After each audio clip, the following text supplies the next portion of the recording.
কোন সংখ্যাটি 3 দ্বারা বিভাজ্য? দেখো 3 দ্বারা বিভাজ্য সূত্র কি না, প্রত্যেকটা ডিজিট আমরা যোগ করব, যোগফল যদি 3 দ্বারা বিভাজ্য হয় তাহলে সেটা 3 দ্বারা বিভাজ্য। কিন্তু আমি এখানে আরও একটু কম সময় যাতে লাগে, এতগুলো নাম্বার যোগ করব, 4টি নাম্বার যোগ করে টেস্ট করব, একটু সময় বেশি লাগে, তখন আমার আরও একটু শর্ট ট্রিক্সে করব। কীভাবে দেখো, 2 4 যোগ করলাম, কত হলো? 6। যখন 3 বা 3-এর গুণিতক হবে সেক্ষেত্রে সেটাকে আমি ছেড়ে চলে যাব, মানে 2 আর 4 যোগ করলাম 6, 6টাকে ভুলে যাও, আর দরকার নেই।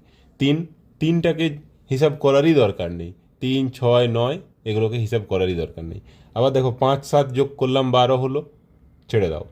এখানে 6 বাদ দিয়ে দাও, তাহলে পড়ে রইল কি? 8। 8টা 3 দ্বারা বিভাজ্য নয়। চলো নেক্সট দেখো, 3টাকে আমি দেখবো না, 5 7 12 দেখবো না, 6 দেখবো না, 9 দেখবো না, 8 একে 9, এটাও দেখার দরকার নেই, তাহলে পড়ে রইল 2, তাহলে 3 দ্বারা বিভাজ্য নয়। এখানে 3টে 3 6 দুটো 3 বাদ দিয়ে দাও, শুধু পড়ে রইল 4, তাহলে 3 দ্বারা বিভাজ্য নয়। এখানে 3টা বাদ দিয়ে দিচ্ছি, 8 4 12 বাদ দিয়ে দিলাম, 9 বাদ দিয়ে দিলাম, 7 5 12 বাদ দিয়ে দিলাম, 6 বাদ দিয়ে দিলাম, কিছু পড়ে থাকলো না, তাহলে এটা 3 দ্বারা বিভাজ্য হয়ে গেল। অপশান ডি হয়ে যাবে অ্যান্সার।